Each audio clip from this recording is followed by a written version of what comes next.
Olá, tudo bem com vocês? Meu nome é Elaine, sou aluna do Centro Universitário Newton Paiva, sou graduanda em Pedagogia e hoje a gente vai discorrer um pouco sobre Celestine Freinet. É um trabalho com a proposta da professora Ana Paula Cavalcante para a disciplina Laboratório Pedagógico Multidisciplinar da Aprendizagem 2, em que é proposto a gente apresentar dois artigos, duas teses. Eu escolhi 2 artigos, em que apresenta sucesso de alguns pesquisadores com as técnicas, utilizando as técnicas freinetianas. Vamos conhecer um pouco mais sobre Freinet, né? Vou apresentar um pouco sobre Celestine Freinet. Ele foi um francês que nasceu no sul da França e ele era inconformado com a maneira que era dada a educação. Ele percebia que as crianças fora da escola eram livres, poderiam demonstrar sua alegria, a liberdade, mas quando chegava na sala de aula, parecia que ela tinha que somente receber comandos do professor e deixava ali de ser criança. Então, Celestine Freinet começou a criar um eixo norteador para uma educação mais livre. O que ele pregava bastante era a livre expressão.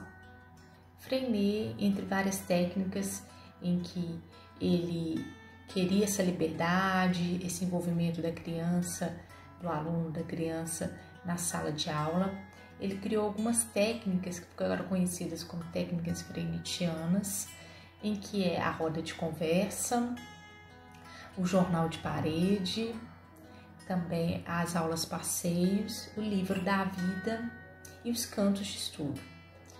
Nesse eram feitas discussões sobre alguns temas, depois eram registradas, depois eram cantos em que as crianças poderiam ali demonstrar o que aprendeu, colocar em prática o que aprendeu. As aulas passeios ele que levava as crianças para conhecer outros lugares e colocar na prática aquilo que aprendeu em sala de aula. E o livro da vida é o registro, né, de tudo que acontecia em sala, quais eram os acordos, isso sempre depois da roda de conversa.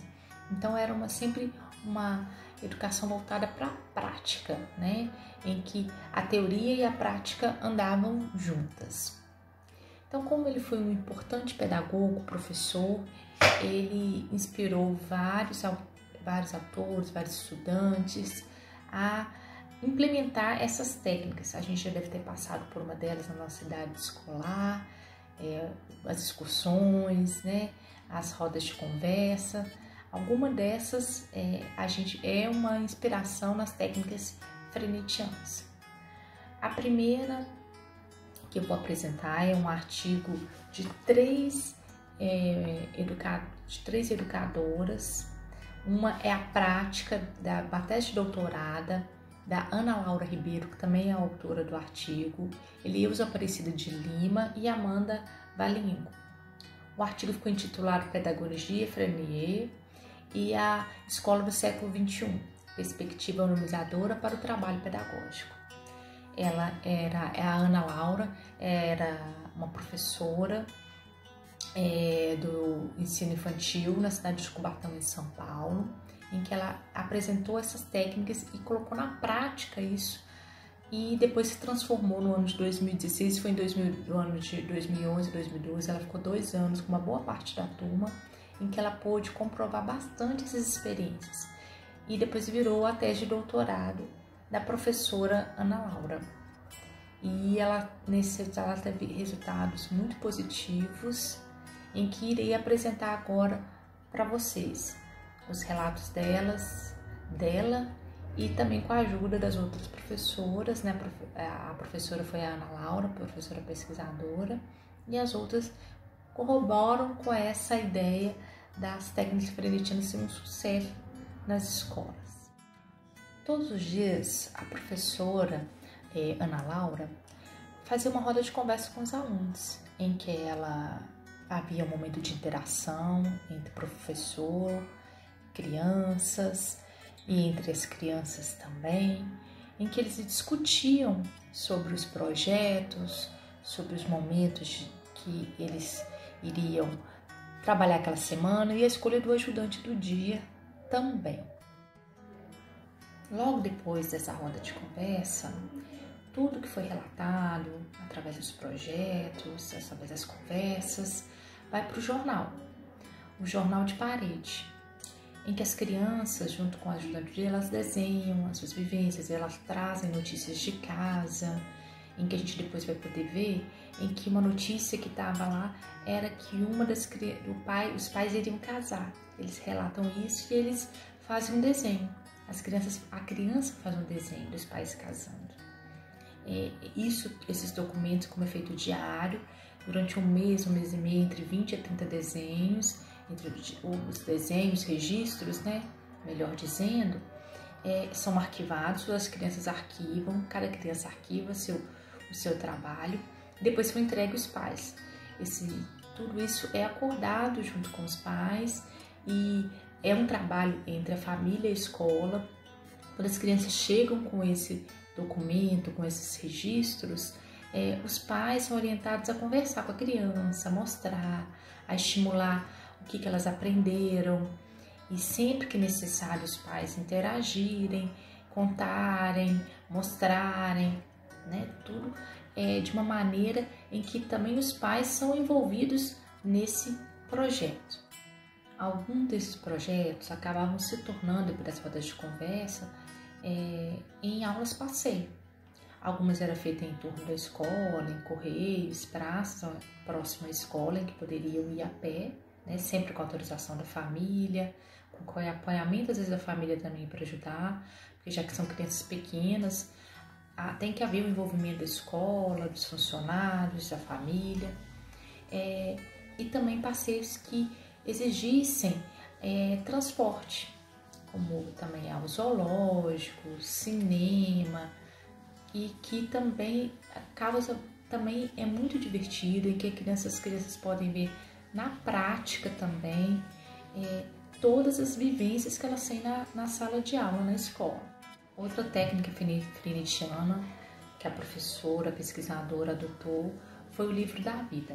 Nele é registrado tudo que foi programado para a semana, as experiências das crianças, e é registrado através de escritas pela professora, como são crianças pequenas, algumas são só através de desenho, outras escrita mesmo pelas crianças, depende da faixa etária, né, da idade da criança, mas é muito bom ver o envolvimento, o entendimento das crianças nesse processo.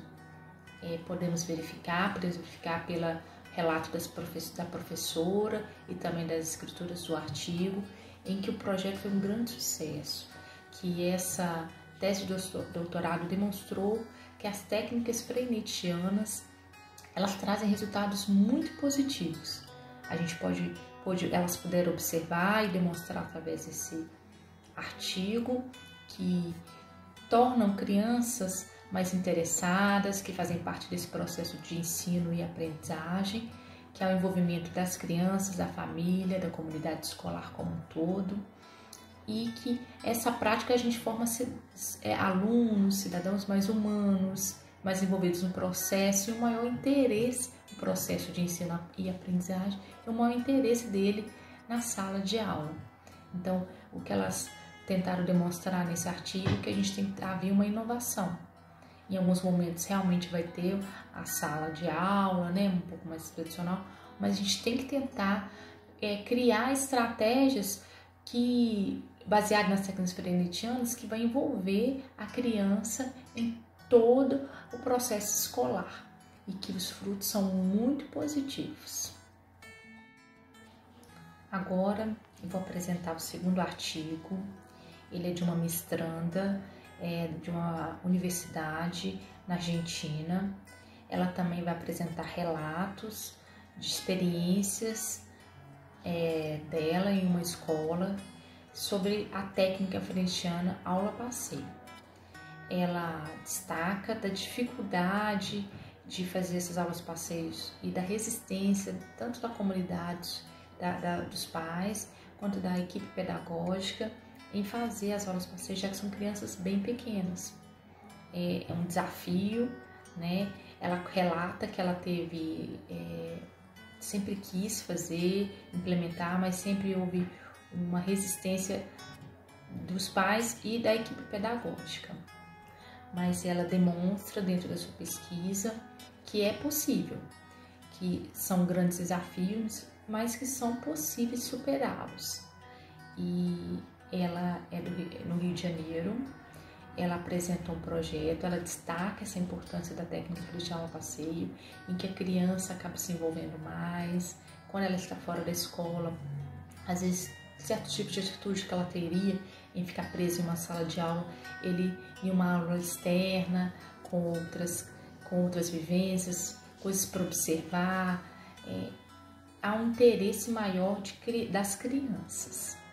Ela criou vários projetos, um deles foi da Copa do Mundo, em que ela fez uma visita ao Maracanã. Então, aquilo para a criança vai ficar marcado para sempre. Ela conseguiu levar as crianças para entrar no gramado, sentir a grama, conhecer os bastidores, mas ela também fez aulas passeios ao entorno da realidade de onde eles moravam, viu as dificuldades, e também ela, nessas rodas de conversa, decidiu fazer uma maquete dessa realidade da escola, né? Como foi vários projetos durante um semestre, e ela quis fazer mais aulas passeios. Entre elas, teve ida ao cinema, teve ida ao circo, ao parque municipal. São várias aulas passeios em que houve a mesma coisa, um grande envolvimento das crianças, ela percebeu um maior entendimento sobre aquilo que ela queria passar, eles participaram ativamente. Ela ressalta também a importância da família e que quando houve a necessidade, as famílias participaram, há o registro em fotos da família participando, da família indo junto e do sucesso que foi. E que essa técnica, né, da aula passeio é muito importante, desde as crianças bem pequenas até as crianças maiores. Lógico que com as crianças pequenas os passeios têm que ser melhores pensados, tem que ser passeios mais curtos, tem que haver um cuidado maior, uma frequência às vezes menor, tem que ser considerado o cansaço das crianças, o cuidado que tem que ter.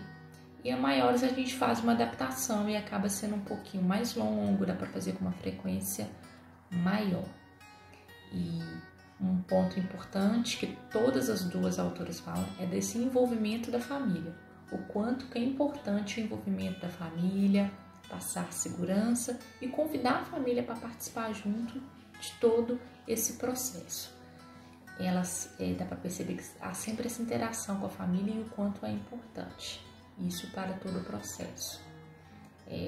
Quero salientar que as técnicas frenetianas, embora do início do século passado, mas elas estão até hoje vivas e são muito importantes e trazem bastante aprendizado, em que a gente tem que inovar na educação, embora seja uma técnica antiga, mas que traz excelentes resultados.